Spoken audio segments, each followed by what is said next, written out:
Dhe gati kemi normalizuar. Dhe për mënyrën se si kjo lidhje e hershme vazhdon të jetojnë marrëdhëniet tona sot, në dashuri, në miqësi, në mënyrën se kujdesemi për veten apo si ikim vetes. Nëse do kuptonim vërtet motrën apo vllajin që kemi pasur dikur, ndoshta do të kuptonim më mirë edhe mënyrën se si duam njerëzit sot. Në çdo familje, lindja e një fëmie kërkon një lloj rendi që s'është thjesht rend kronologjik, gati është një rend dashurie. Nuk është gjithmonë i drejtë, por është i padiskutueshëm. Dhe aty, shpesh pa vedije, prindrit nisin të projektojnë pjesë të vetes së tyre tek secili fëmijë, tek dikush përgjegjësinë, dështimin, krenarin apo nevojën për të shpëtuar. Në shumë familje shqiptare dhe kryesisht në Ballkan, ky rend është aq i fortë sa gati bëhet mit.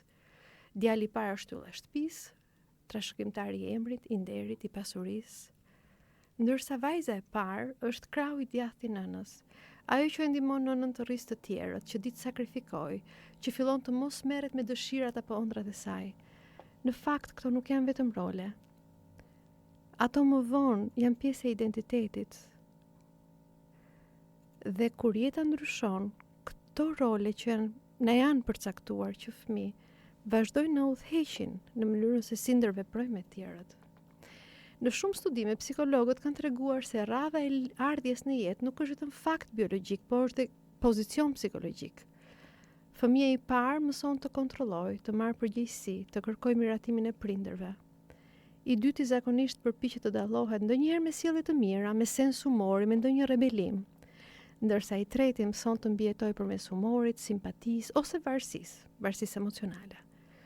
Ndërsa fëmijët e vetëm jetojnë një marrëdhënie vertikale me të rriturit, sepse nuk kanë të barabartë mes tyre, nuk kanë marrëdhënie horizontale. Janë vetëm fëmia dhe një grup të rriturish. Këta fëmijët e vetëm nuk e njohin rivalitetin mes të ngjashmëve, madje as bashkëpunimin mes tyre. Por në kontekstin ton ballkanik, kjo ndarje ka pasur ngarkesë të madhe morale dhe gjinore. Motra shihet si kujdestare natyrshme, ndërsa vllai si ruajtës i nderit të saj. Kjo e kthen dashurinë mes tyre në një marrëdhënie asimetrike. Njëra mbron, tjetri dhuron. Në këtë marrëdhënie shumë vajza mësojnë që ekzistenca e tyre ka vlerë vetëm nëse kujdesen maksimalisht për mirëqenien e vllajt. Ndërsa djemt rriten me barrën që duhet jenë gjithmonë muri mbrojtës i nderit të motrave, dhe kjo ndodh edhe kur ata janë të brisht. Në çdo kulturë, familja shpik një mit për të ruajtur nderin. Në Ballkan, ky mit mban nën kontroll ndjenjën. Dhe këtë kemi vënë re në balada, në histori që na kanë treguar. Besa e Konstantinit, motra e Gjergjeles, vllai ngrihet nga varri për të mbajtur fjalën e dhënë. Motra e Gjergjeles sakrifikon gjithçka për të kujdesur për plagët e vllajt. Dhe kështu, në shumë shtëpi, dashuria horizontale midis motrave dhe vëllezërve humbet nën peshën e dashurisë vertikale, asaj që u detyrohet prindërve, fisit apo syrit të botës. Një dashuri që nuk është më e lirë, por e mbikëqyrur. Megjithatë, është pikërisht kjo dashuri e përzier me detyrime ajo që mbart një fuqi shumë të madhe emocionale. Kur kemi qenë fëmijë, mund të kemi bërë pyetjen vetes: a më deshën më shumë se linde i pari ose e para? A më deshën më shumë sepse u kujdesa për motra dhe vëllezërit? Dhe në heshtje, secili fëmijë pret përgjigjen. Dashuria horizontale, për fat keq, ndodh të bëhet dhe hierarki emocionale, sepse në shumë familje rendi i ditës i lindjes nuk përcakton vetëm vendin në tavolinë, por edhe drejtën për dashuri, për dëgjim, për hapësirë. Studimet tregojnë se në këto role të fëmijërisë vazhdojnë edhe në moshë të rritur, ndonjëherë si një plagë që nuk është shëruar. Ndërsa në Ballkan kjo hierarki është shpesh morale, motra duhet të kuptojë, vllai ka përparësi. Por çfarë ndodh kur dashuria midis tyre bëhet një marrëdhënie e heshtur në shtrimi dhe jo më një barazi? Njëri merr vendime, tjetri hesht. Njëri mbron, tjetra mbytet në kujdesin që nuk e ka kërkuar. Dhe ajo që duket si dashuri bëhet kontroll, frikë për të mos e humbur tjetrin. A mund të ketë vërtet afërsi emocionale nëse njëri është gjithmonë ai që mbron dhe tjetri është ai që mbrohet? Kur të dy janë të pavarur, mund të afrohen në mënyrë më të ndershme. Jo se kanë nevojë, por sepse e duan njëri tjetrin, sepse janë dakord të jenë një marrëdhënie të barabartë. Por nëse njëri mbetet peng i rolit të vjetër, ai që kujdeset, që shpëton tjetrin, atëherë marrëdhënia ka ngecur në kohë. Pjekuria e vërtet në lidhje është të dish të jesh pranë tjetrit pa e mbajtur dhe ta duash pa e drejtuar. Vetëm atëherë kjo afërsi bëhet reale. A ka ndjenja faj në dashurinë mes motrave, mes vëllezërve? Në shumë marrëdhënie mes motrave me motër, motrave me vëllezër, vllajën me vllajën, dashuria vjen bashkë me fajin për atë që nuk u bë, për atë që nuk u pa në një mënyrë të drejtë. Kjo lloj ambivalence është dashuri që mbart faj dhe rivalitet. Në kulturën tonë, motrat shpesh shihen fajtore nëse ecin përpara, nëse gëzojnë më shumë, nëse s'janë aty për të kujdesur. Edhe vëllezërit ndodh të ndihen fajtor nëse s'mund t'i mbrojnë me motrat e tyre. A mund ta duash vërtet dikën nëse ndihesh borxhli ndaj tij gjithë jetës? Nuk e di, më thuaj ti.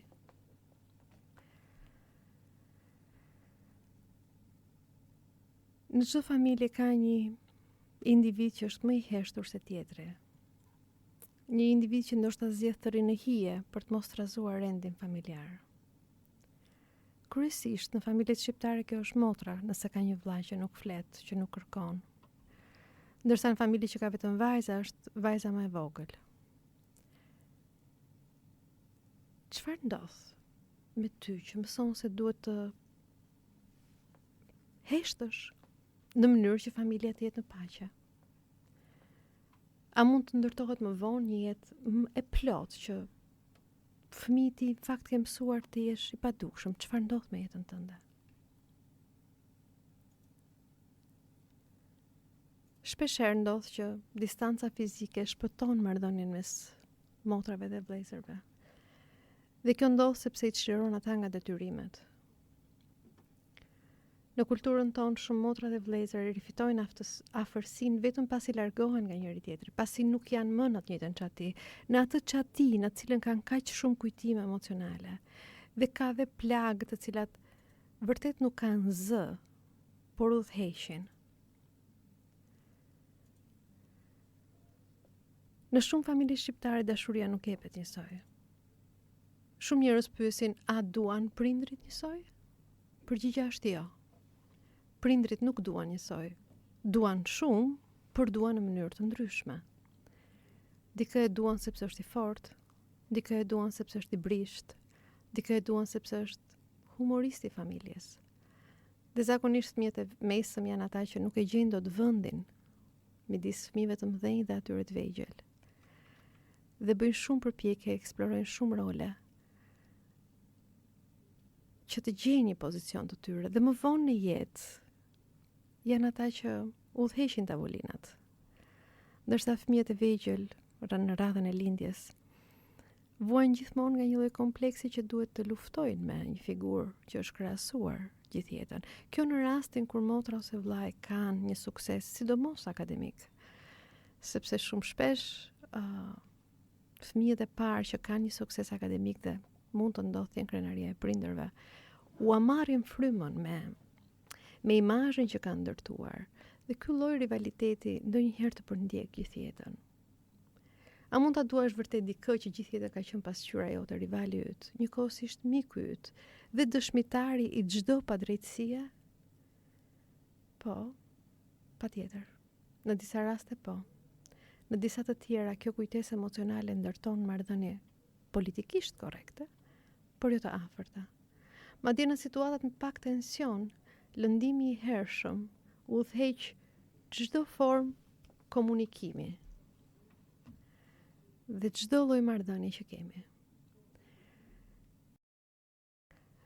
Për ty që po na ndjek nga makina, jemi në emisionin Fije Jete dhe po flasim për marrëdhëniet mes motrave dhe vëllezërve.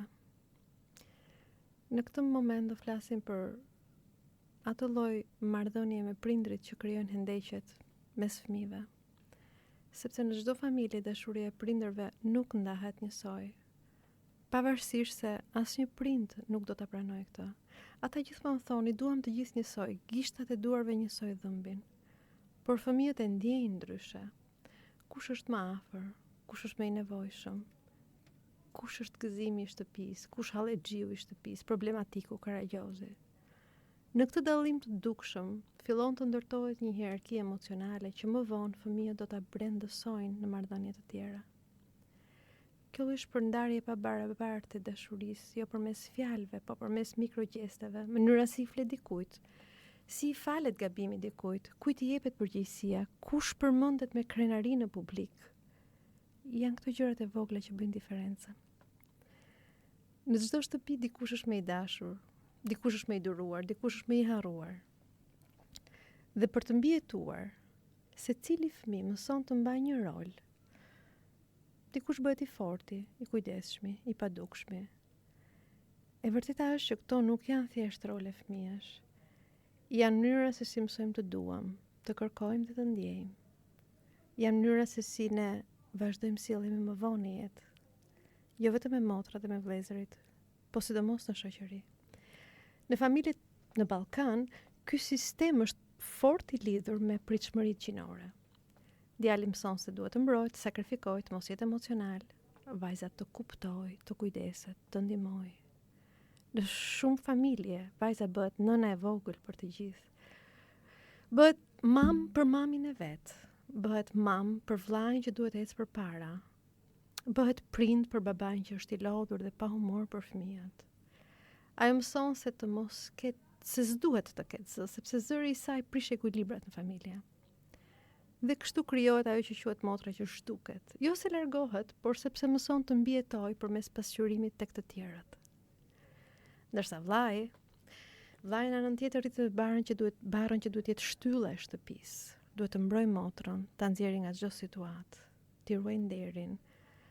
E merr me vete, e prezanton me shokët, i bën shokët që të kenë kujdes për motrën, edhe në rastet kur ai nuk e ka hiç me qejf këtë punë. Në shumë raste ai nuk di si të ndërtojë marrëdhënie pa pasur një përgjegjësi shumë të madhe, apo si të dëgjojë pa e gjykuar motrën e vogël. Dhe kështu, dashuria midis motrës dhe vllait kthehet në një marrëdhënie detyrimi, ku ndjenja dhe morali bëhen një. Rivaliteti nuk lind nga xhelozia mes motrave dhe vëllezërve, por nga mungesa e mënyrës se si është shpërndar dashuria. Në thelb fëmijët nuk luftojnë për lodra, luftojnë për vëmendje. Dhe atë që nuk e morën dot nga prindrit, shpesh kërkojnë ta fitojnë më vonë, duke konkuruar me njëri tjetrin për sukses, për miratim, për një jetë më të mirë. Kjo është arsyeja pse shumë marrëdhënie motrë dhe vëlla nuk janë vërtet të lira, janë marrëdhënie krahasimi të heshtur, ndonjëherë edhe ndëshkimi të heshtur, sepse mundet që plagë të caktuara në momente të caktuara në jetë, sidomos gjatë adoleshencës, bëjnë që në mënyrë të vetëdijshme ose jo, të ndëshkojnë motrën ose vllain që nuk u gjendën siç kishim nevojë në atë moment. Njëri bëhet pasqyra e tjetrit, matësi i vlerës, burimi i fajit. Dhe këtu lind një pyetje, a mund ta duash dikë gjithë jetën? Atë njeri që ka qenë dëshmitar i plagëve tua të fëmirisë, por që nuk ka ditur të mbrojë, as të mbështesë. Shumë njerëz zbulojnë se afërsia me motrën apo vllain nuk është paqësore, është plot tension. Një përzierje mes dashurisë dhe asaj kujtese të hershme që flet për pabarazi. Motra e vogël që si ka falur prindrit për vëmendjen që mori vllai ose motra më e madhe, një djalë i madh që ende ndjen se duhet të kujdeset edhe pse është i raskapitur nga kjo mbikujdesje. Fëmia i mesëm që as nuk e di ku e ka vendin. Të gjithë në mënyra të ndryshme, përpiqen të përputhin dashurinë dhe historinë. Në moshë të rritur, shumë motra dhe vëllezër flasin mes tyre me të njëjtën gjuhë që përdorin kur ishin fëmijë, edhe sepse nuk dinë si ta rindërtojnë këtë marrëdhënie. Një pjesë e tyre nuk arrin dot ta shoh tjetrin si të rritur, por si në rolin që dikur prindrit I dhanë. Dikujt I ndjeshëm, dikujt vulnerabël, dikujt I fortë. A mendon ti që mund të ketë marrëdhënie tjetër, nëse askush nga ne, mes motrave dhe vëllezërve, nuk e shohim njëri tjetrin për te asaj atij roli që na është caktuar diku? Ndoshta. Disa arrin, disa jo. Por ajo që është vënë re në praktikat e përditshme klinike, të paktën timen, është vënë re që disa motra dhe vëllezër kanë një gjuhë që ju rikthehet, gjuha e dashurisë që ju rikthehet në momente krize ose fatkeqësi.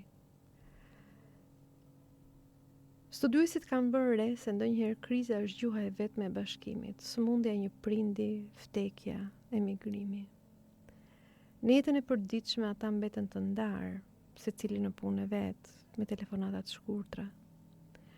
Por në raste dhimbjesh, sëmundjesh, fatkeqësish, gjenden gjithmonë aty për njëri tjetrin. Unë nuk e di nëse kjo është ndjenjë sinqerte, por një lloj rikthimi I përkohshëm në kujtimet e fëmijërisë. Sepse po ndonjëherë kemi nevojë për dhimbjen, për të na rikujtuar se dikur kemi qenë bashkë. Shumë prindër I shohin konfliktet mes fëmijëve të tyre si natyrale, si normale. Por ata nuk jo gjithmonë arrin të vënë re se po bëjnë të njëjtën gjë, siç dikur prindrit e tyre kanë bërë me fëmijët e tyre. Pra unë vë re që mënyra se si kanë qenë fëmijë dhe si kanë parë prindrit e tyre, e marrin në mënyrë të pavetdijshme si formulë, si cikël, dhe aplikojnë tek fëmijët e tyre. Ai që ka qenë dikur fëmijë dhe sot është prind, bën gati të njëjtat ndarje. Në forma të reja, në mënyra të reja, të updateuara, të përditësuara natyrisht. Çfarë ndodh kur njëri nga ata, motra ose vllai, ndryshon, ndërsa tjetri mbetet njësoj, nuk lëviz në pozitat e përcaktuara që në fëmijëri? Ky është paradoksi I lidhjeve të gjata. Njëri evolon, ndërton jetë, vlera, pikpamje të reja, ndërsa tjetri mbetet I mbërthyer në historinë e vjetër familjare. Në shumë raste, ose në disa raste, ky ndryshim perceptohet si tradhti. Ti si mos I dikur, ti ke ndryshuar. Por ndoshta është vetë ndryshimi mënyra më e ndershme për të dashur. Në shumë familje, dashuria matet me telefonata, kush merr më shpesh, kush harron. Nëse do ishte një garë, do kishte fitues të përjetshëm, ata që nuk marrin kurrë në telefon. Po heshtja. Çfarë mendon ti për heshtjen? Për ata, fëmijët e heshtur, a është kjo një formë dashurie apo një formë mbijetese? Në shumë familje vëllezërit dhe motrat ndalojnë së folur, jo nga urrëtia, por nga lodhja, nga dëshira për paqe. Por kur heshtja mes tyre, heshtja nuk flas për këtë komunikimin sije. Flas për komunikimin e vërtet, ku njerëzit nuk vetëm dëgjojnë, por dhe kuptohen. Dhe ka njerëz që heshtin, nuk e dëgjojnë më tjetrin, përshëndeten, por nuk flasin më. Kjo lloj heshtje është një formë dashurie. Është një formë dashurie sepse është ndoshta e vetmja formë për të ruajtur paqen. Por kur heshtja zgjat me vite, nuk e dim se si mbetet dashuria brenda saj. Jemi në një moment ku do flasim për mënyrën se si plagët na ndihmojnë të rilidhemi me njëri tjetrin. Në shumë familje, lidhjet mes motrave, vëllezërve nuk prishen nga shpërthimet, por nga largësia. Dhe vendin e motrës apo të vllajt, e një shoqe, një koleg, puna, alkooli, droga. Largësia krijohet në vite nga mosmarrveshjet e vogla, nga fjalë që nuk u than, nga distanca që u bë zakon. Në pamje të jashtme gjithçka duket normale, flitet në rrjete sociale, bëhen urime për ditëlindje në një dark fest, por në sipërfaqe ka një boshllëk që askush nuk e prek. Dhe pastaj ndodh diçka, dikush smuret, një diagnozë, një telefonat, një panik i madh. Dhe ajo e kthen direkt ne. Aty, për pak ditë, të gjitha rolet e vjetra kthehen në vendin e tyre. Ajo që kujdeset, ai që mban mend ilaçet, tjetri që organizon parat, tjetra që qesh me mjekët për të mos qarë. Askush nuk e thot me zë, por të gjithë e ndjejnë. Po përpiqen të shpëtojnë diçka më shumë se sa trupin e dikujt. Po përpiqen të shpëtojnë historinë e tyre. Në spitalet tona dashuria nuk shprehet me fjalë, shprehet me kafe të ftohta, me orë pritjeje, me debate të kota për mjekun më të mirë. Aty në për korridore, ribashkohet ajo familje që s'ka ditur të flasë për vite. Në fytyrat e lodhura të nervozuara, në lotët e heshtur, ka më shumë dashuri se çdo të dua që mund të thuhet në mënyrë të rregullt. Sepse kur frika hyn në shtëpi, të gjithë kujtojnë, kanë kujtime që dikur kanë qenë bashkë, e kanë përballuar bashkë këtë frikë. Kjo afërsi është gjithsesi shumë e brisht, shumë delikate. Sepse mbasi kalohet situata, çdo gjë kthehet ngadalë në vendin e vet. Bisedat rrallohen, kujdesi zbehet, të gjithë kthehen në jetët e tyre, duke lënë pas ndjesinë e çuditshme se diçka u shpëtua. Por askush nuk e di çfarë saktësisht. Jo trupi, jo marrëdhënia, por ndoshta ndjenja që pavarësisht gjithçkaje ende kujdesemi, ne ende jemi ne. Ka një mënyrë të çuditshme se si njerëzit tanë tregojnë dashurinë. Jo me përqafime, por me kujdes praktik. Sepse në Ballkan kujdesi është gjuha e dashurisë për ata që nuk dinë ta shprehin dashurinë me fjalë. Ke parasysh atë momentin kur sjell një gotë ujë, kur të ma tensionin, kur i në pranë shtratit, në heshtje. Është një mënyrë për të thënë që unë nuk di si të dua ndryshe, po dua të jem me ty. Në ato qaste, smundja bëhet pretekst për të rikthyer tek një ndjenjë vjetër më e thellë se konfliktet. Ajo ndjenjë nuk ka emër, por na bën të rimëzgjuar për njëri tjetrin. Dhe për pak kohë dashuria kthehet në formën më të pastër të saj, jo përmes fjalëve, po përmes pranisë. Dhe sado e shpejt të jenë kthime të pas, periudha mbetet si një kujtesë e butë, se ca marrëdhënie nuk vdesin, ftohen.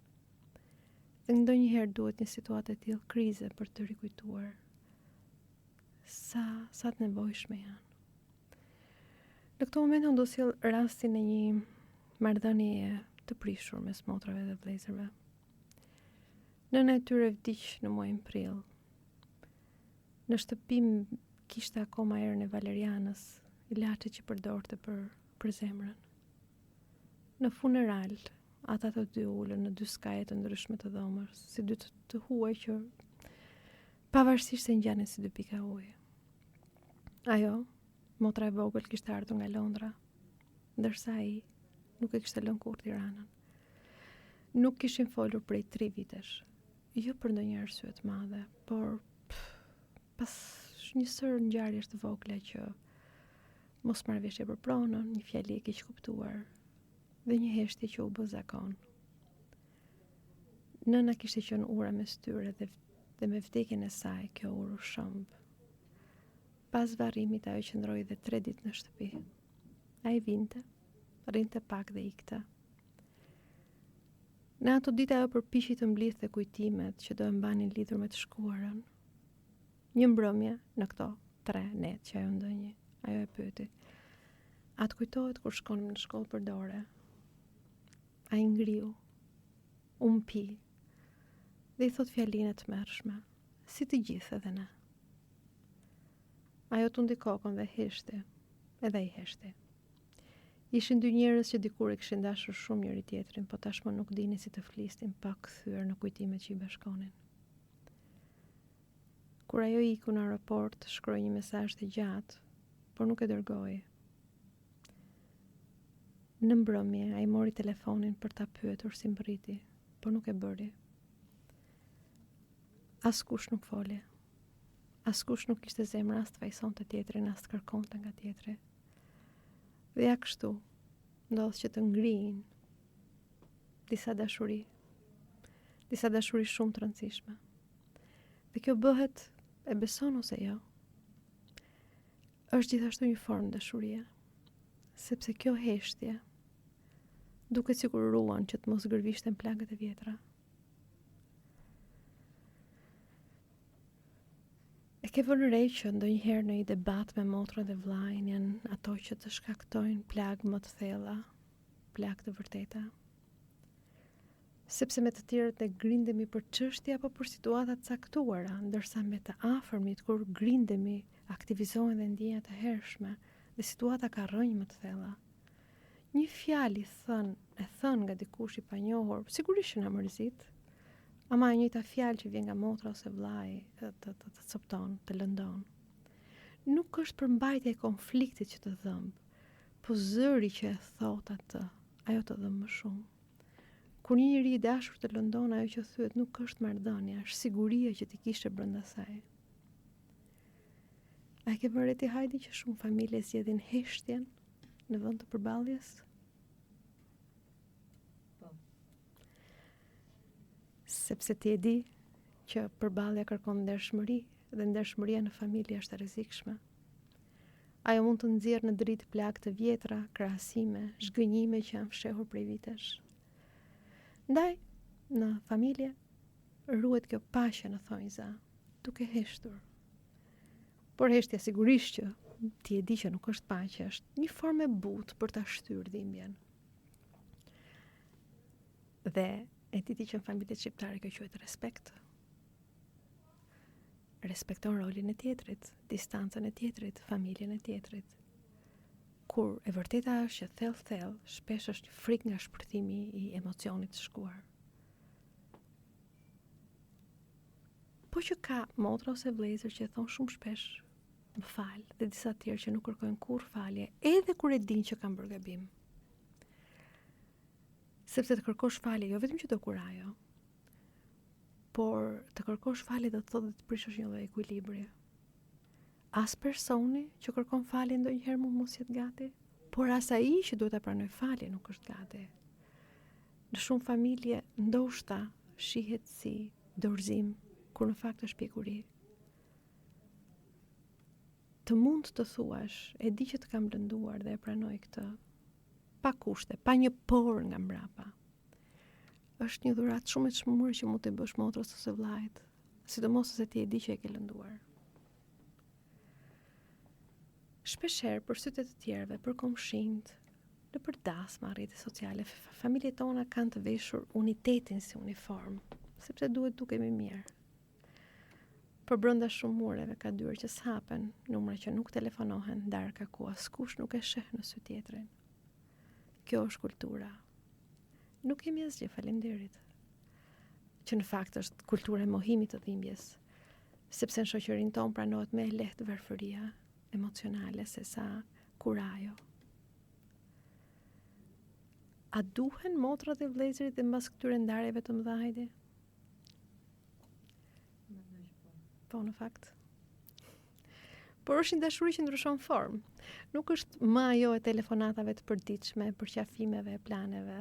Është një dashuri që jeton në kujtesën emocionale, në atë moment që mendojmë, për shembull kur do të blesh një fustan, Hajdi, dhe mendon, se ta do pëlqente me motor këtë fustan, çfarë do mendonte ajo? Kjo është një formë e bukur e pastër dashurie, ose dikush që para se të blej një fustan për motrën në telefon apo një kostum, për të thënë motra më shkon kjo. E njëjta gjë mund të ndodhë me vëllezërit, po natyrisht për kostume, po për makina. Në shumë familje kjo është mënyra e vetme për ta ruajtur ndjenjen, marrëdhënien.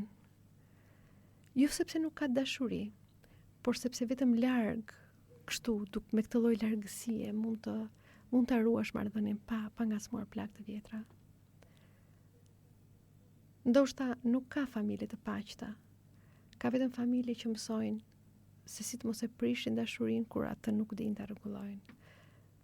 Të jetosh me konfliktin nuk do të thotë ta mohosh, por ta mbash si kujtesë të një dashurie që nuk ka ditur të flasë. sepse ndoshta siç ndodh shpesh tek motra dhe vëllezërit, nuk është urrejtja që i ndan, por lodhja nga dashuria që nuk gjeti rrugë për të folur. Edhe kur diçka duket e qetë, rolet e fëmirisë nuk zhduken, thjesht ndrojnë skenar, por jo mënyra se si aktorët performojnë. Ke vëre, hajde, motra e madhe sillet gjithmonë sikur i di më mirë gjërat. E bën sigurisht me një qëllim të mirë, por në tonin e saj qëndron bindja se të tjerët nuk janë aq të aftë sa ajo. Ajo është zëri arsyes, zëri që jep këshilla dhe kur askush fakt nuk e kërkon. Dhe në çdo darkë familjare sytë e tjerë rrotullohen në heshtje sepse e dinë se në fund ajo do kërkoj të vërpikën në fund fjalisë. Fëmia i dytë, ai që dikur përpiqej të ruante paqen, mbetet i njëjti.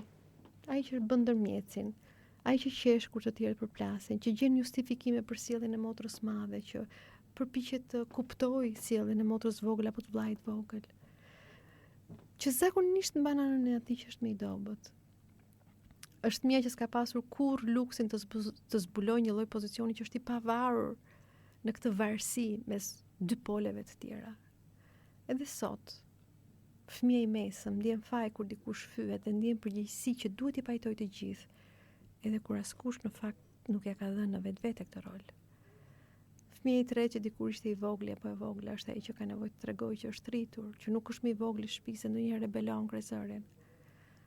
Tani ai përpiqet të rregullojë gjërat, ai që bën më shumë, kujdeset për prindrit, tenton të paguajë faturat e larta, por në thelb nuk e bën nga bujaria, e bën për të gjetur vendin që nuk e pati kurrë. Kujdesi i tij është mënyra për të ndjerë domosdoshëm, edhe kur ndodh që askush nuk e njeh këtë përpjekje. Këto role janë sisteme të brendshme tonat, nuk shuhen. Edhe pse të rritur, të arsimuar me fëmijë, me karrierë, në momentin që hyjmë në të njëjtën dhomë, diçka brenda nesh kthehet aty ku kemi qenë dikur. Motra e madhe kontrollon, i dyti e dyta qetëson, i treti e treta mbush gjithë boshllëqet. Të gjithë e dinë që kjo ndodh, ama askush nuk e ndal dot sepse nuk din të funksionojë ndryshe. Në një moment të jetës, njeriu ndalon së kërkuari që familja të jetë ajo që ka dashur dikur. Pranon se disa gjëra nuk do të shpjegohen kurrë, se disa plagë s'do të mbyllen plotësisht dhe se disa dashuri do të mbeten pa fjalë. Dhe ndoshta pikërisht aty fillon pjekuria. Një dëgjuese shumë e rregullt të këtij emisioni sapo më shkruan, çfarë ndodh me familjet që kanë më shumë se 3 fëmijë? Sigurisht që dhe në ato familje ka role që disa replikohen, pra bëhen krijohen aleanca, krijohen klanet vogla, motrat që janë kujdestarët e shtëpisë, vëllezërit që janë mbrojtësit e nderit. Zakonisht sipas literaturës tek fëmia i katërt kemi fëmijën më rebel, ndoshta fëmia më problematik ose ndoshta fëmia më shpëtimtar i familjes. Fëmia i pestë merr rolin e fëmijës ëngjëllor që hesht, që thjesht vëzhgon, skanon dhomën, përpiqet të gjejë, të bëjë gjërat pa e kërkuar njëri, thjesht dhe vetëm që të jenë në funksion të familjes, të shërbejnë familjes. Fëmia i gjashtë është fëmia që tërhiqet në cepin e vet, i humbur, i qetë, që nuk shkënjen, as nuk ndihmon, thjesht nuk do të jetë i përfshirë, ndërton veten e tij në një rrëmuj të madhe, por pa u përfshirë në këto dinamikat familjare. Pra në familjet që ka tipikisht më shumë se sa 3 fëmijë, organizohen klanet vogla në kuptimin e keq dhe bashkandajnë të gjithë përgjegjësitë që ai lloj pozicioni u kërkon. Sigurisht ka dhe njerëz që dalin veç këtyre mini klaneve për të ndërtuar një gjë të tyren, dhe këta janë zakonisht njerëzit që shkëputen më herët nga familja. Dhe kjo lloj shkëputje nuk bëhet fjalë për një shkëputje vetëm fizike, po bëhet fjalë edhe për një shkëputje të madhe dhe të lartë emocionale. Janë ata që vinë vetëm në përvarrime ose as në përvarrime nuk vinë.